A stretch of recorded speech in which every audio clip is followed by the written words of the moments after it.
भले 6 साल बाद लौटा हूं, लेकिन अकड़ तो वही है आज भी, तूफानी। हम वो हैं जो क्रिमिनल को पब्लिसिटी नहीं, सीधा पनिशमेंट देते हैं। दया को देखते सिर्फ जुबान नहीं, हड्डियां भी बोलने लगती है। अपराधी चाहे कितना भी शातिर हो, हमारी पकड़ से तो बच ही नहीं सकता। अगर कोई भागने की कोशिश करेगा तो मरेगा। दुआ में बस यही मांगना, कभी दया से ना हो सामना। अपराध करने वालों हो जाओ खबरदार, हम वापस आ रहे हैं। फिर एक बार, उनकी कहानी अभी बाकी है, जिनका बस नाम ही काफी है। CID.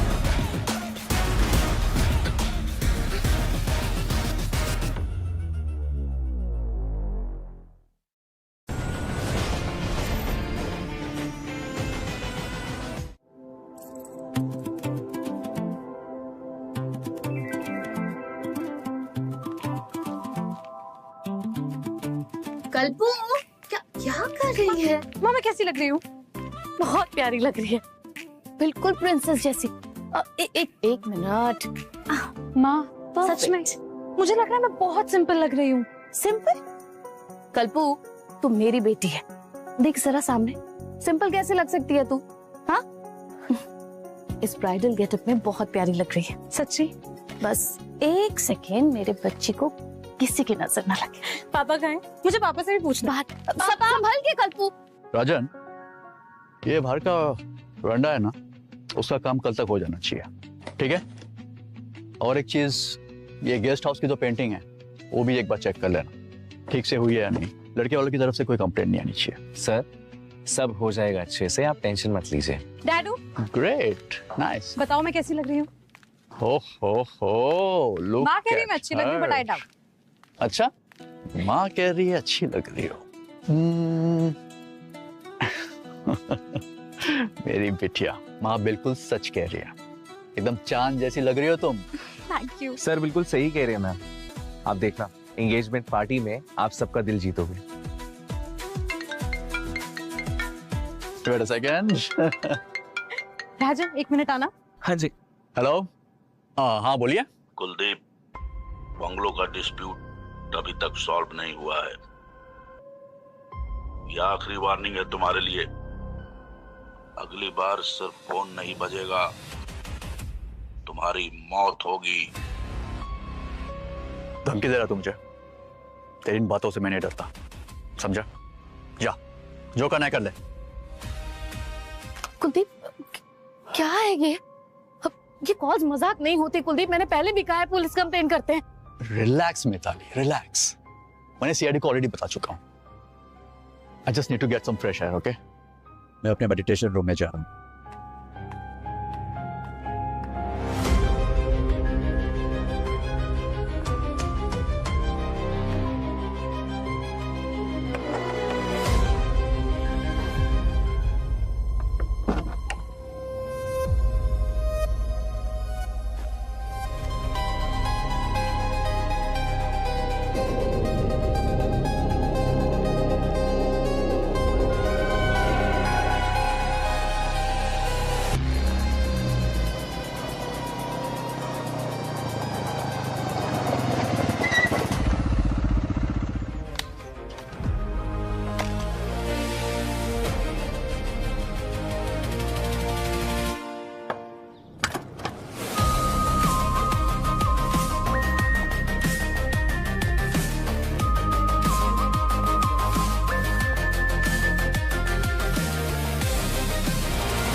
Hi sir, I am Rajan, Kuldeep sir manager.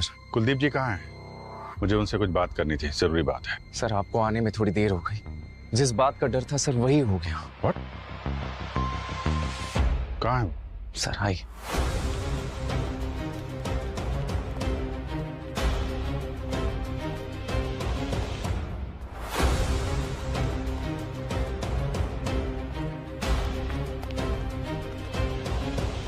हटिए। एक्सक्यूज मी, एक मिनट।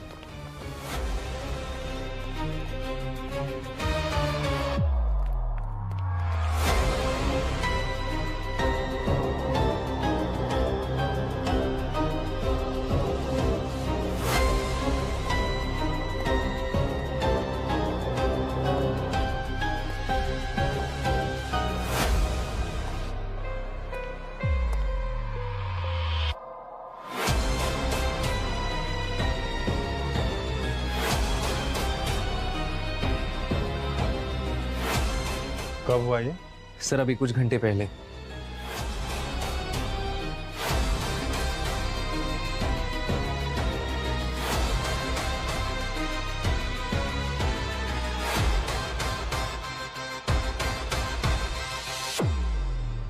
सर ये कुलदीप जी की मौत हो गई है।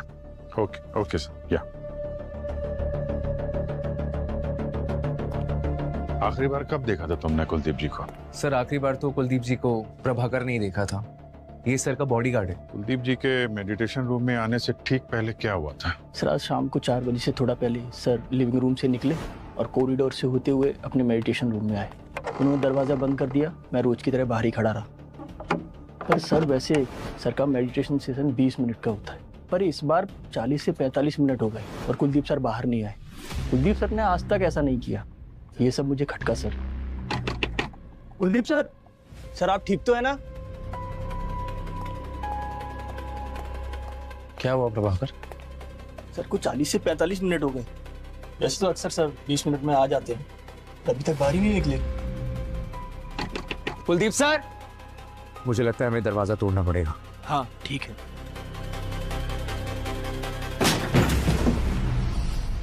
Kuldeep sir, Kuldeep sir, Kuldeep sir, Kuldeep sir,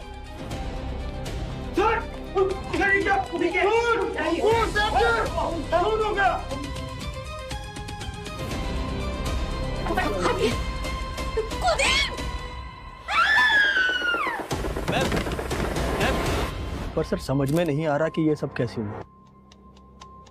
राजन तुम कहाँ थे जब ये सब हुआ? सर मैं तो अपने स्टडी रूम में था। सर के नेक्स्ट डे का स्केड्यूल बना रहा था और जब सर काफी देर तक बाहर नहीं आए तो मेडिटेशन रूम के बाहर आया। ठीक है आप लोग जरा बाहर जाइए।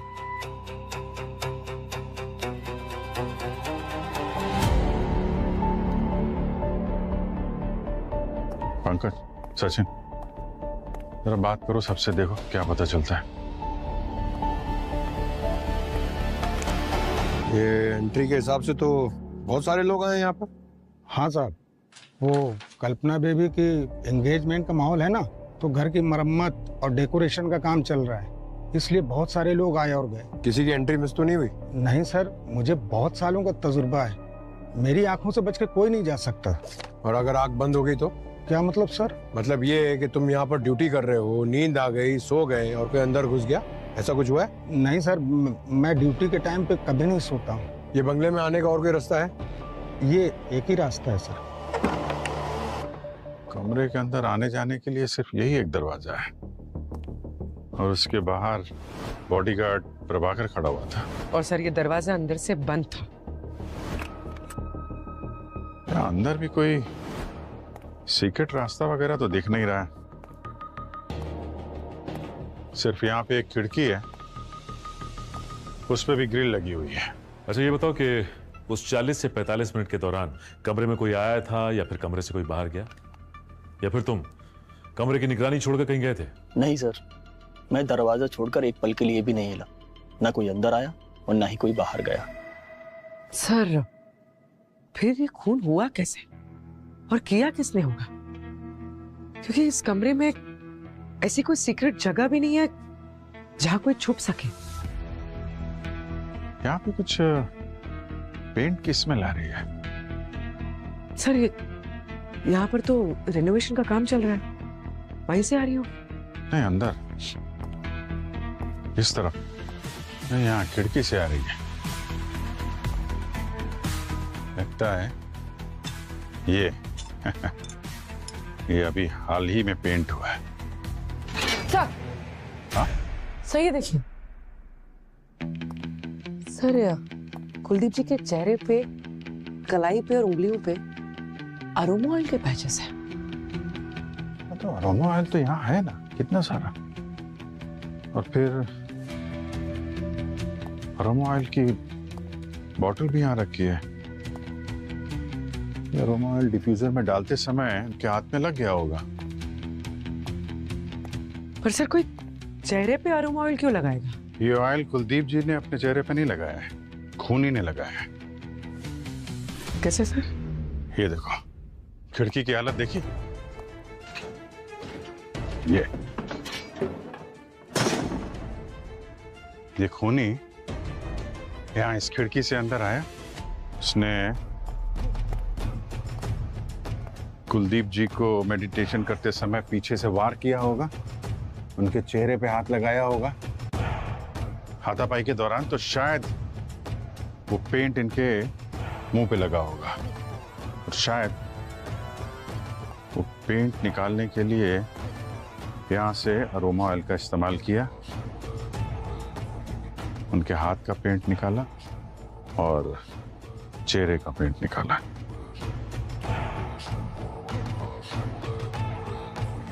और शायद कुलदीप जी की बॉडी में से सोना भी लेके चला गया। सोना? ये देखो, फोटो में देखो, ये चेहरे, गले में चेन है, यहाँ पे ब्रेसलेट है और यहाँ पे ब्रेसलेट, चेन सब गायब है। सर, मान लेते हैं कि खूनी इस खिड़की से आए, पर ये कमरा तो हायर फ्लोर पे है और ये दीवार भी प्लेन है, कोई सपोर्ट भी नहीं है जिसे पकड़कर वो चढ़ के आए, फिर ये कैसे ऊपर आया? नीचे से नहीं आया तो ऊपर छत से आया हो, छत से रस्सी वगैरह के सहारे से अंदर आया, कुलदीप जी का फोन किया और वापस छत से भाग गया।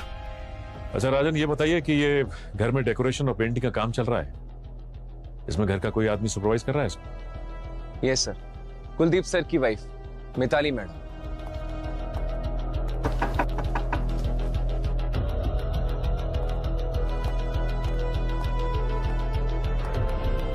मैम, वो सीआईडी वाले कुछ बात करना चाहते हैं आपसे।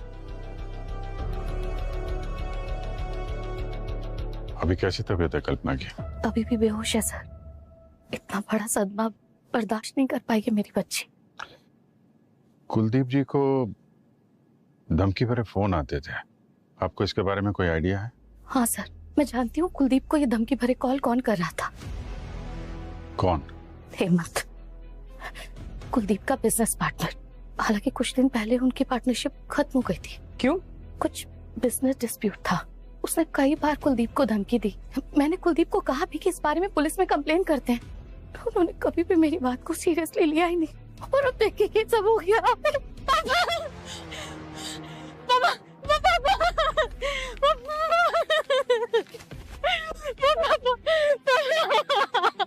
सब ठीक होता है।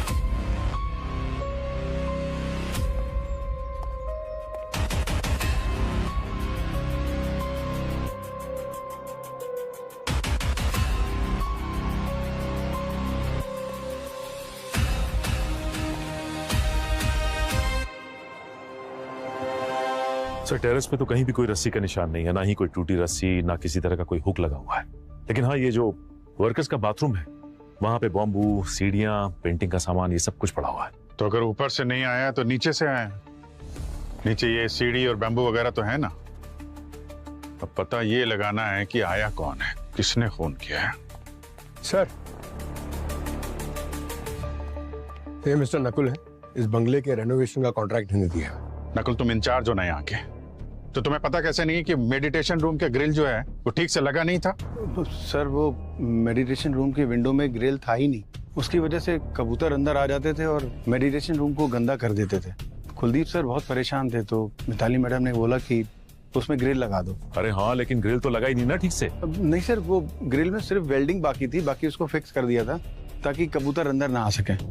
ठीक है, ये ग्रिल का काम कौन कर रहा था? ये पेंटिंग वेंटिंग किसने किया? सर, जग्गू ने। बुलाओ जग्गू को। चलो सर, वो जग्गू आज काम पर नहीं आया सर। मैंने सुबह उसको कॉल किया था पर उसका फोन स्विच ऑफ बता रहा है। क्या नंबर है उसका? जी, ये नंबर तो ऑफ है। कहीं ऐसा तो नहीं कि आज आया हो और तुमने देखा ना हो? वॉचमैन को बुलाओ जरा। सर,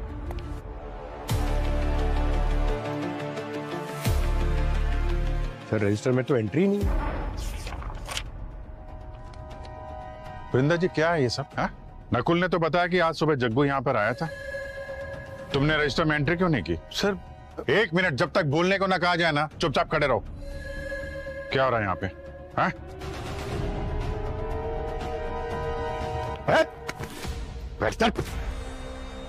तुमने जग्गू को अंदर आने दिया और उसके साथ मिलकर कुलदीप जी को मार दिया? मैंने कुछ नहीं किया सर।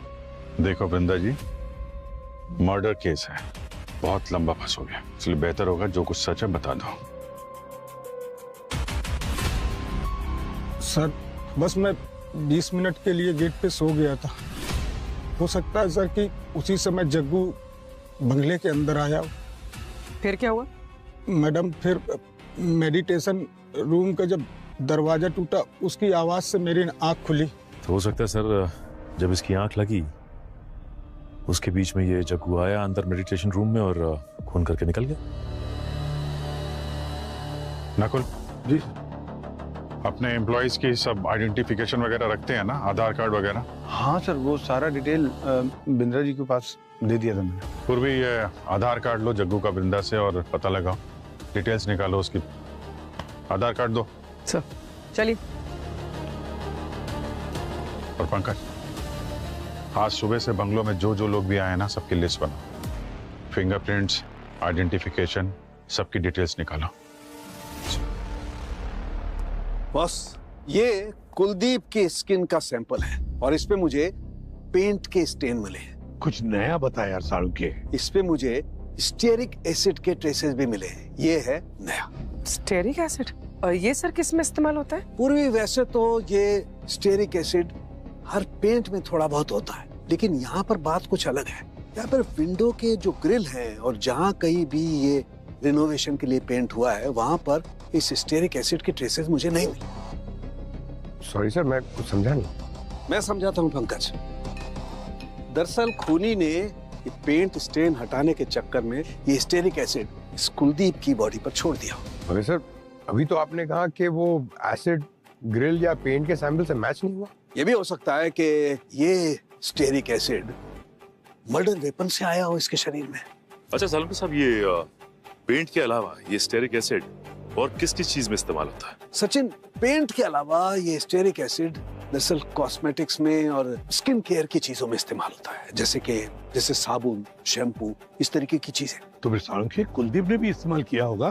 कॉस्मेटिक्स, साबुन है, शैम्पू है और कुछ है। नहीं किया बॉस, मैंने अच्छी तरह से चेक किया, इनमें से किसी चीज का रेजिड्यू मुझे कुलदीप की बॉडी पर से नहीं मिला। तो इसका मतलब है कि साड़ू के तेरे कहने का मतलब है कि खूनी ने ये चीजें इस्तेमाल की होगी। मतलब जब कुलदीप के चेहरे पर से वो रंग हटा रहा था तो शायद उसके हाथ पर जो अरोमा ऑयल लगा था जिसमें स्टेरिक एसिड है, वो स्टेरिक एसिड कुलदीप के चेहरे पर रह गया। राइट। एक बात और बॉस, मुझे लगता है खूनी प्रोफेशनल नहीं है। क्या मतलब? मतलब ये कि इस पर जो वार हुआ है, इसके घाव ये बताते हैं कि ये एकदम प्रिसीशन के साथ नहीं किया गया, सटीक वार नहीं है। ये घाव देखो, मुझे लगता है खूनी ने गुस्से में बराबर इस पर चाकू घोंपा है, बार बार। अब ये तो एक नया एंगल लेकर आ गया। अभी तक हमें ऐसा लग रहा था कि शायद खून रॉबरी के लिए हुआ है, पर आप ले आए हैं पर्सनल ग्रज, दुश्मनी का एंगल। पर सर, एक पेंटर की कुलदीप जी से क्या दुश्मनी हो सकती है? हो सकता है कि किसी ने पेंटर का इस्तेमाल किया हो खून करवाने के लिए, अपनी दुश्मनी निकालने के लिए। अभिजीत, इस केस में एक नाम मुझे खटक रहा है, वो है कुलदीप का एक्स बिजनेस पार्टनर जिसके साथ कुलदीप की दुश्मनी थी, हेमंत। मिस्टर हेमंत, कुलदीप जी के साथ आपका पुराना झगड़ा था लैंड डील और बंगलो की ओनरशिप को लेकर। आप सही कह रहे हैं। जब हमने बंगलो को खरीदा था तो हम दोनों पार्टनर्स थे और हम वहां बंगला तोड़कर बिल्डिंग बनाना चाहते थे और कुलदीप ने बंगलो पे कब्जा कर लिया, जबकि उस प्रॉपर्टी में 50% का मैं मालिक था। कोई प्रूफ है आपके पास? दिखाता हूं, ये देखिए, जो बिल्डिंग हम बनाना चाहते थे उसकी ये ब्लूप्रिंट है। ये जो है वो हम दोनों के बीच का एग्रीमेंट है और कुछ फोटोज भी हैं। फोटोज देखिए, आप भी देखिए। उन्होंने आपसे ये बंगला हड़प लिया इसलिए आप उन्हें बार बार धमकी दे रहे थे और फिर उनका खून कर दिया? अरे नहीं सर, मैं तो उसको बस ये जताना चाहता था कि ये जो प्रॉपर्टी है उसमें 50% का मालिक मैं भी हूँ। मैं बस उसे धमकाना चाहता था, मारना नहीं चाहता था। पर मर तो गए ना वो। हो सकता है कि आप उन्हें मारना ना चाहते हो, किसी और से मरवा दिया हो ताकि आपके हाथ दाग न लगे। मैं उससे नफरत जरूर करता था और मैं ये भी चाहता था कि उसके जैसा जलील इंसान मर जाए, लेकिन इसका ये मतलब नहीं हुआ कि मैंने उसे मारा है। हम सिर्फ सबूत पे बिलीव करते हैं हेमंत जी, और सबूत झूठ नहीं बोलते। सबूत है तो सबूत लेके आओ। अगर तुम दोनों को लगता है कि मैंने कुलदीप को मरवाया है तो प्रूफ लेके आओ। प्रूफ मिलने में ज्यादा टाइम नहीं लगता है हेमंत जी।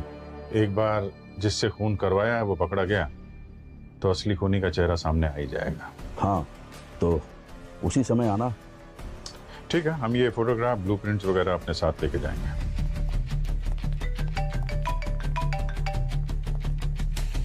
हाँ पूर्वी, ग्रेट। कहाँ पे है? हाँ ठीक है, मिलते हैं। जग्गू का पता चल गया है, मैं जरा उससे मिलता हूँ। तुम हेमंत की कुंडली निकालो और कुलदीप के फोन रिकॉर्ड भी चेक करो, तो कौन कौन उसके पीछे पड़ा हुआ था।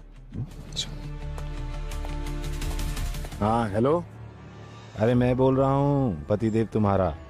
हाँ अरे वो क्या है ना, नया फ़ोन लिया है और ये नया नंबर है मेरा, सेव कर लेना ठीक है।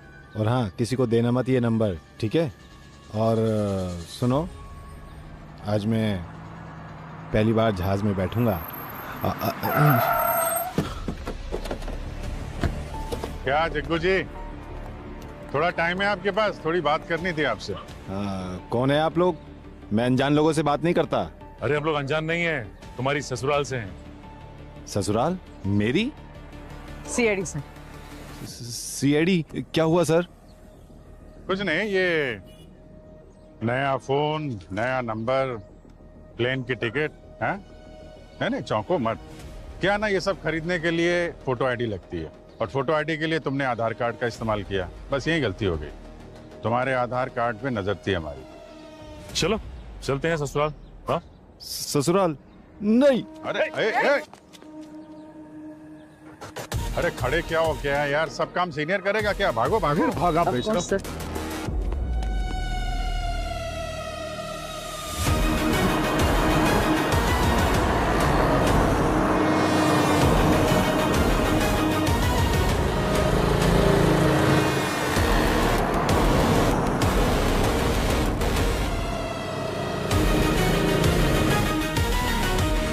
अरे यार, अरे सर सॉरी सर, गलती हो गई। तुम्हारे ऊपर कुलदीप जी के मर्डर का इल्जाम है, समझे? मैं क्यों मारूंगा उन्हें सर? मेरी क्या दुश्मनी है उनसे? अरे दुश्मनी नहीं है, दोस्ती है, लेकिन पैसों से। सर आप लोग सर फंसा रहे हो मुझे खून के इल्जाम में। फंसा नहीं रहे, तेरी उंगलियों के निशान मेडिटेशन रूम की खिड़की से मिले हैं, समझा? वो तो सर इसलिए क्योंकि मैंने वो खिड़की पेंट की थी ना सर। और जानबूझ के तुमने ग्रिल ठीक से नहीं लगाई ताकि उसी रास्ते से वापस आ सको और कुलदीप जी की हत्या करके निकल सको। नहीं सर, वो मुझे ऐसा करने के लिए कहा गया था। वहाँ पर कुछ सोल्डरिंग का काम बाकी था और एक पेंट की कोटिंग भी होनी थी उस पर सर, इसलिए वो ऐसा छोड़ा। काम पे क्यों नहीं आया कल फिर? सर वो आया था सर, थोड़ा लेट हो गया आने में। जैसे ही वो घर में पहुंचा, देखा एक कमरे में ज्वेलरी पड़ी है और वहाँ आसपास कोई नहीं था सर, तो वो ज्वेलरी मैंने उठाई और मैं वहाँ से निकल गया सर।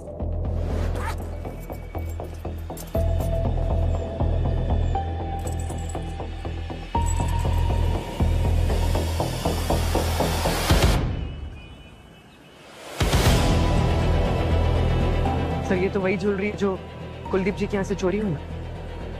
क्या है ये सब? वही तो बोल रहा हूँ सर, चोरी की है, किसी का खून नहीं किया। मैं वहाँ कुलदीप जी के मरने के बाद पहुंचा था सर, माँ कसम। सर मैंने सीसीटीवी फुटेज चेक की है बंगलों के बाहर एक एटीएम से। ये जग्गू सही बोल रहा है सर, ये तो मर्डर के बाद बंगलों की तरफ जा रहा था। तो फिर इसका मतलब ये कि अभिजीत कि जग्गू खूनी हो ही नहीं सकता। तो फिर अगर जग्गू खूनी नहीं है तो फिर खूनी है कौन? और सर ग्रिल पे भी हमें कोई फिंगरप्रिंट्स नहीं मिले। और प्रभाकर का भी यही कहना था कि उसने मेडिटेशन रूम में किसी को भी जाते हुए नहीं देखा। और अगर कोई ग्रिल या विंडो के रास्ते नहीं घुसा है तो बंद कमरे के अंदर घुस के तो कुलदीप जी को मार कौन निकल सकता है? वही तो। सर, हाँ सर, मैंने कुलदीप जी के कॉल रिकॉर्ड्स चेक किए। उन्हें लास्ट कॉल 4:10 पे आया था सर, हेमंत के कॉल के बाद, जब वो मेडिटेशन रूम में थे। किसका कॉल आया था? मिताली का सर। ये मिताली क्यों फोन कर रही थी कुलदीप को, और वो भी मेडिटेशन के टाइम पर? सर, हो सकता है मिताली ने कॉल किया हो मेडिटेशन रूम में आने के लिए और कुलदीप जी मना नहीं कर पाए। इसी बहाने वो कमरे के अंदर घुसी, उनका खून किया और निकल गई। और प्रभाकर ने कहा था कि वो तो रूम के बाहर ही खड़ा था ना, उसने किसी को अंदर जाते हुए या बाहर आते हुए नहीं देखा। पंकज, ऐसे खून किसी की मदद के बगैर नहीं होते, कोई तो साथी होता ही है। हो सकता है प्रभाकर और मिताली मिले हो। और तो और सर, ये कुलदीप की मौत के बाद ये बिजनेस और प्रॉपर्टी तो मिताली के नाम पे होने वाली है। अच्छा, तो ये बात है। तो फिर अभिजीत, बुलाओ इन दोनों को ब्यूरो में, पता तो चले ये प्रभाकर और मिताली कौन सी खिचड़ी पका रहे हैं। मम्मी, कहाँ जा रहे हो? बेटा, मैं ऑफिस जा रही हूँ। ऑफिस क्यों? एक जरूरी काम आ गया है कल्पना। अगर पापा होते तो मैं नहीं जाती, पापा ही जाते। लेकिन अब पापा नहीं है तो किसी को तो काम संभालना होगा ना, इसलिए मुझे ऑफिस जाना पड़ेगा। जल्दी आना माँ प्लीज। हाँ, लो राजन भी आ गया। तुम घर पर राजन के साथ बैठकर बातें करो, मैं जल्दी आऊंगी।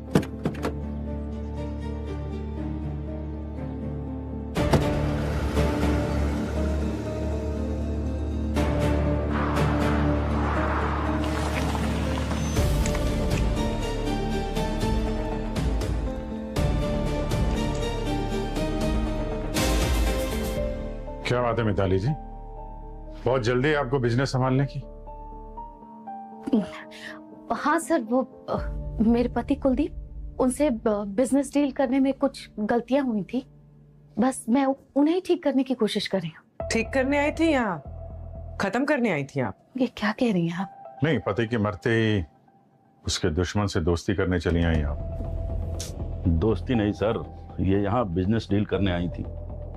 आपसे बाद में बात करेंगे मिस्टर हेमंत, अभी जरा मिताली जी से पूछताछ करनी है। आप जरा ब्यूरो चलने का कष्ट करेंगे? आइए आइए आइए। चलिए।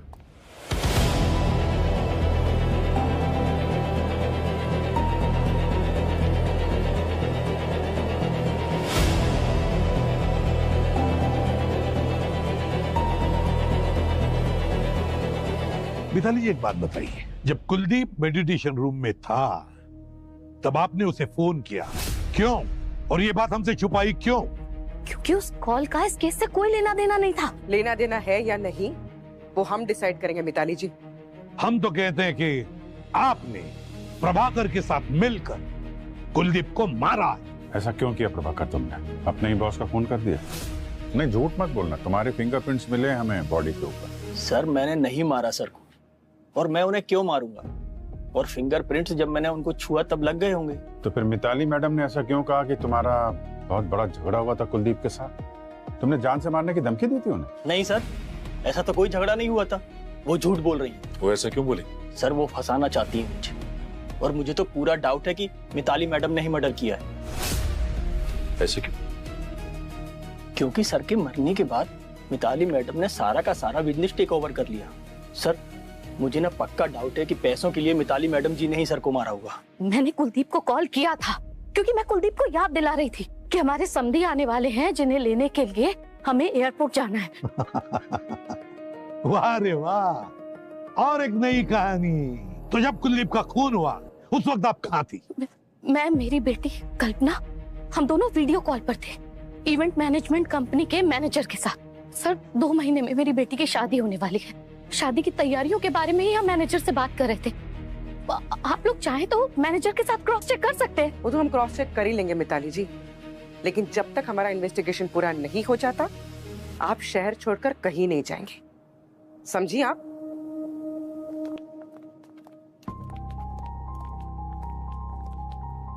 सर, सर, वो लोशन बॉटल जो मिताली ने यूज की थी उस पे स्टेरिक एसिड के ट्रेस नहीं मिले जो हमें बॉडी पे मिले थे।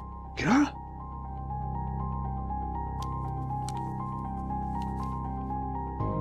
अभिजीत, ये जो है ये ब्लूप्रिंट, ये पुरानी बंगले की ब्लूप्रिंट है जो हमें हेमंत ने दी थी।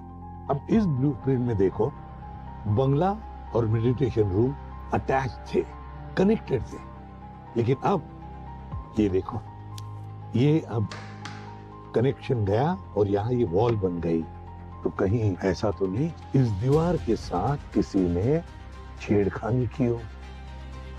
सर, हमने जब इन्वेस्टिगेशन की तो सारी दीवारें अच्छे से चेक की, सारी की सारी दीवारें बिल्कुल ओरिजिनल है, सीमेंटेड से, कोई छेड़छाड़ नहीं की गई।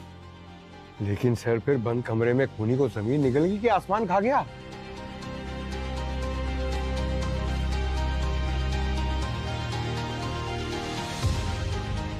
क्या ऐसा हो सकता है कि इस बंद कमरे में कोई आया ही नहीं और ना कोई गया है? मतलब सर?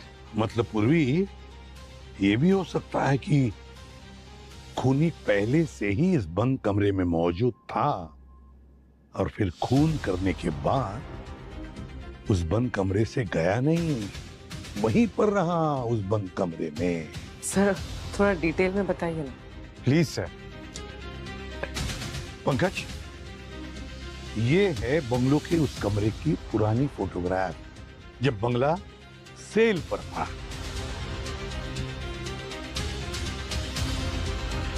और ये है उसी कमरे का अब का लेटेस्ट फोटोग्राफ, क्राइम सीन के कमरे का फोटोग्राफ।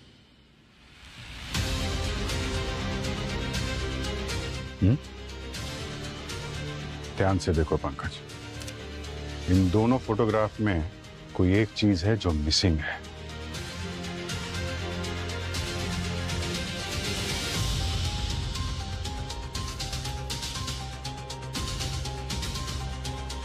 ओह अच्छा। समझ गए पंकज? अगर हमने इस बंगले की पुरानी तस्वीरें नहीं देखी होती तो खूनी का असली खेल क्या है हमें पता ही नहीं चलता। इस फोटोग्राफ में यहां पे एक स्टैचू था। अब वो स्टैचू कहां पे है मिताली जी? वो स्टैचू के बारे में कुलदीप ने बताया था कि वो स्टैचू डैमेज है। हाँ सर, मुझे याद आया। कुलदीप सर ने मुझे बोला था वो स्टैचू को रिपेयर करवाने के लिए। ये मूर्ति टूट गई है, रिपेयर के लिए भेज दो। जी सर। अभी वो स्टैचू कहाँ है? सर वो स्टैचू मैंने गैराज में रख दिया था। लेकर आओ।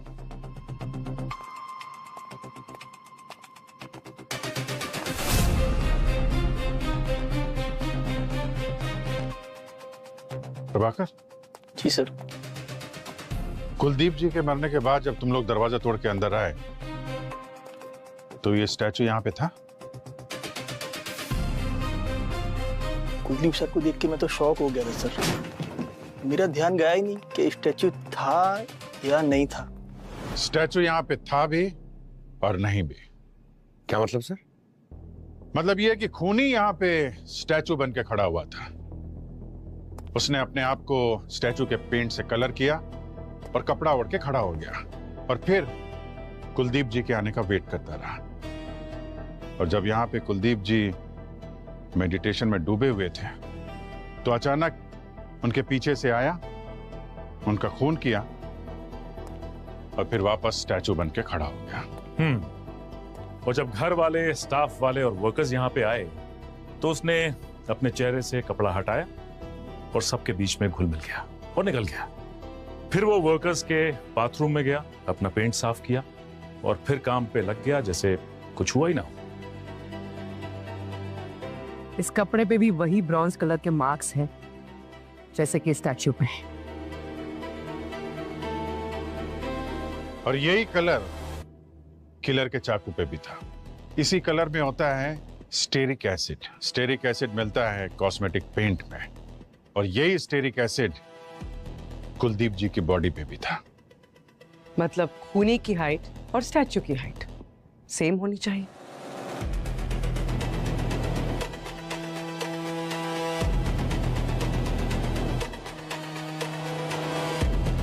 अब सवाल ये उठता है कि किस किस की हाइट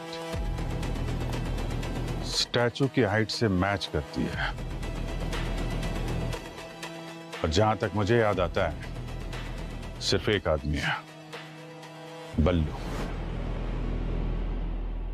मगर सर, अगर बल्लू भीड़ में मिक्स हो गया तो फिर किसी ने उसे देखा क्यों नहीं? क्योंकि उसको यहां से भागने में किसी ने तो मदद की है, और अब वो कौन है ये तो बल्लू ही बताएगा।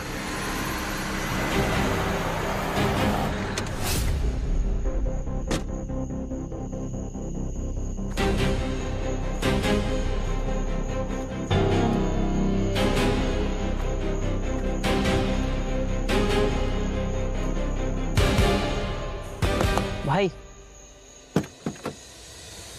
अच्छा, सब रेडी है ना? बल्लू, ये तुम्हारे काम का लास्ट इंस्टॉलमेंट। अच्छा, एक बात ध्यान रखना, सीआईडी को पता चल चुका है कि कुलदीप सर के मर्डर के पीछे तुम्हारा हाथ है, तो जितना जल्दी हो सके ना इस शहर से 9 वगैरह हो लो। ठीक है, चलो चलता हूँ।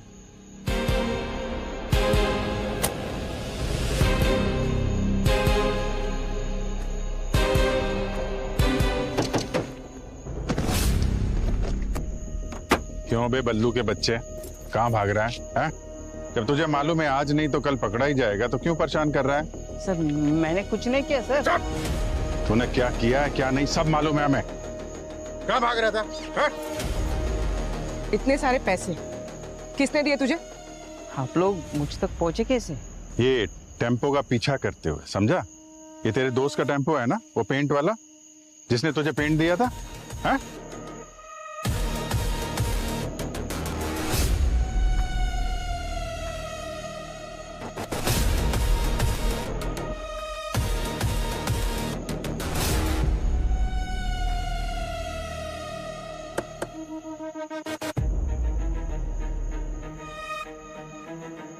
किसने दिए पैसे ये? बोल। हाँ सचिन,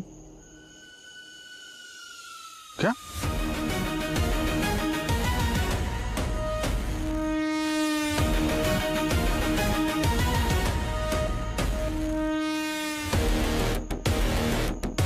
हाँ पंकज। सर, राजन मर गया सर।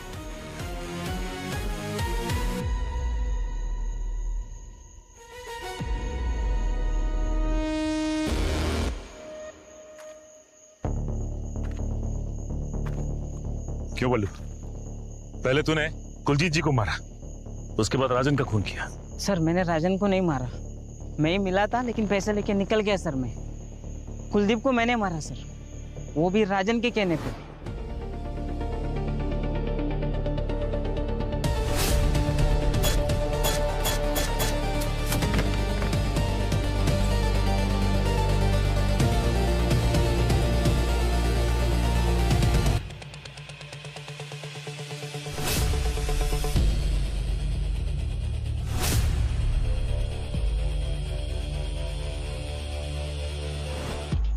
राजन के कहने पे कुलदीप को मारा इसने, तो फिर राजन को किसने मारा? मतलब कोई और है जो नहीं चाहता था कि हम लोग राजन तक पहुंचे। असली खूनी अभी भी बाहर घूम रहा है।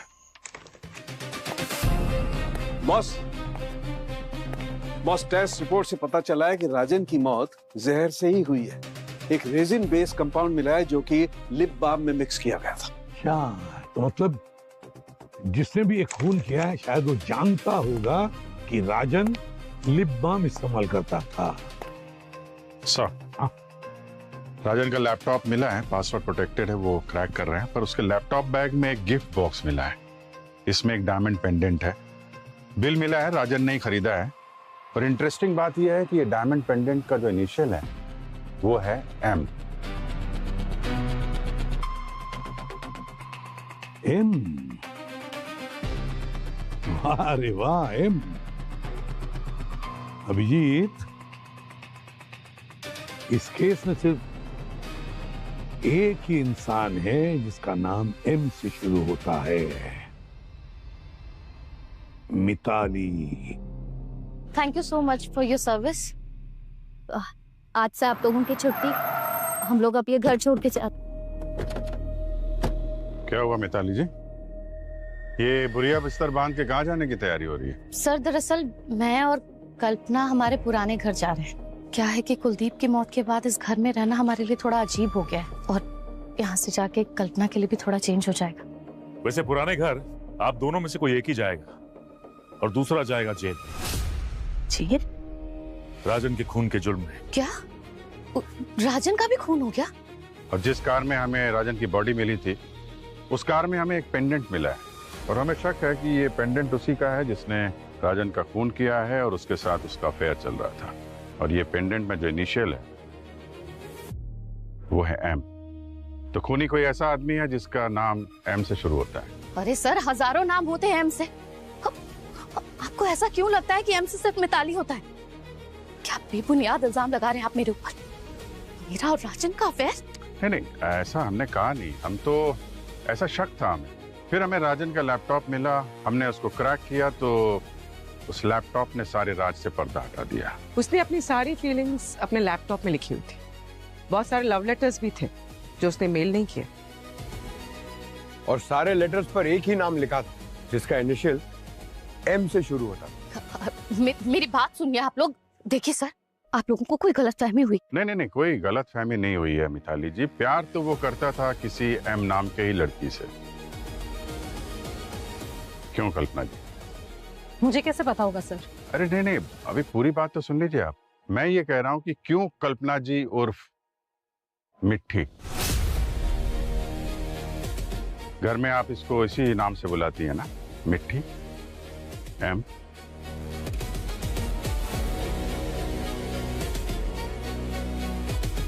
हमें तुम्हारे कॉलेज के लॉकर से ये जहर की शीशी मिली। ये वही जहर है जो तुमने राजन के लिप बाम में मिलाया था। बस बहुत हो गया कल्पना। अब ये बताओ कि तुमने राजन को क्यों मारा, जिससे तुम प्यार करती थी? मैं प्यार नहीं करती थी राजन से। वो चाहता था मुझे, इसलिए मैंने अपने फायदे के लिए उसका इस्तेमाल किया। मिट्टी से अपनी दिल की बात जब भी करने जाता हूँ पता नहीं क्यों डर जाता हूँ। समझ नहीं आता उसे कैसे कहूँ कि मैं उससे प्यार करता हूँ।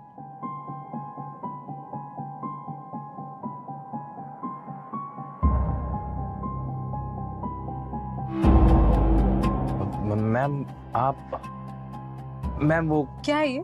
कुछ नहीं है मैम, मिसअंडरस्टैंडिंग है मैम। वो ऐसे ही मैं कुछ टाइप कर रहा था मतलब।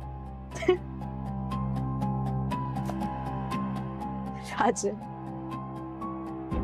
मुझे बहुत पहले से पता है कि तुम मुझसे प्यार करते हो। और एक बात बताऊं, मैं भी तुमसे बहुत प्यार करती हूँ। क्या? सच में? और तुमसे शादी करना चाहती हूँ।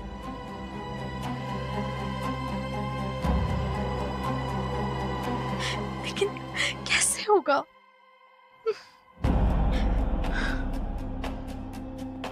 क्या हुआ? लेकिन तुम रो क्यों रही हो? पापा हमारी शादी के लिए कभी नहीं मानेंगे। वो मेरी शादी अपने पसंद के लड़के से करवाना चाहते हैं। और पता है, मेरी शादी उनके लिए सिर्फ एक बिजनेस डील है। अरे तुम फालतू में टेंशन ले लो। मैं हूं ना, मैं जाऊंगा कुलदीप सर के पास तुम्हारा हाथ मांगने। हे राजन, तुम नहीं समझ रहे। पापा हमारे रिश्ते के लिए कभी नहीं मानेंगे। अगर वो नहीं माने ना तो मैं मर जाऊंगी। तो क्या करें? एक रास्ता है। क्या? पापा को मरना होगा। क्या? तभी हम साथ रह पाएंगे। नहीं, ये रास्ता बिल्कुल बेकार है, बेतुका है। तुम रह सकते हो ना मेरे बिना? मैं नहीं रह सकती हूँ। ऐसा कुछ नहीं है। तुम्हें समझ क्यों नहीं आता? मैं मर जाऊंगी तुम्हारे बिना और मैं किसी और से शादी नहीं करूंगी। पर ठीक है, मैं सब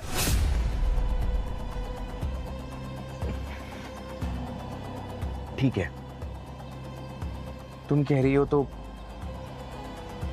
कुलदीप सर को मरना होगा। मैंने राजन का इस्तेमाल किया ताकि पापा मुझे शादी में ना धकेल सके। राजन ने बल्लू की मदद से पापा का खून किया, लेकिन जब मुझे पता चला कि राजन भी एक्सपोज होने वाला है तो मैंने उसको भी रास्ते से हटा दिया, वरना मैं भी पकड़ी जाती। और तुम राजन से शादी क्यों नहीं करना चाहती थी? मैं किसी से शादी नहीं करना चाहती थी। पापा का बेटा बनना चाहती थी, उनका बिजनेस, उनके एम्पायर को बढ़ाना चाहती थी। लेकिन पापा, उनकी सोच बहुत छोटी थी। लड़की है, पढ़ाई करके शादी करेगी, कि बस इस सोच को बदलना चाहती थी मैं। और मैंने बहुत कोशिश करी, लेकिन पापा के लिए तो जैसे मैं सिर्फ एक बिजनेस डील थी। है ना माँ? सर, हम लड़कियों की अपनी कोई लाइफ नहीं होती क्या? अपना वजूद, अपना से कुछ नहीं होता। सारी जिंदगी बस मर्दों की सुनते रहो, ऐसा कर, वैसा कर, ऐसा मत कर, वैसा मत कर। हर वक्त मेरी भी अपनी लाइफ है, लाइफ को अपने तरीके से जीना चाहती थी कि जो मैं करना चाहती हूँ मुझे करने को मिले। हमें भी बोलने का हक है, अपने तरीके से अपनी लाइफ को जीने का हक है। कल्पना, हक है, और आज के जमाने में हक सबको है। हाँ, अगर कुछ तकियानोसी लोगों से हक की लड़ाई लड़नी पड़े तो उसके भी रास्ते हैं, लेकिन जो रास्ता तुमने चुना वो गलत था। तुम्हारे इस फैसले ने तुम्हारी पूरी जिंदगी बर्बाद कर दी। अब बाकी की बची हुई जिंदगी जेल की सलाखों के पीछे काटनी पड़ेगी तुम्हें।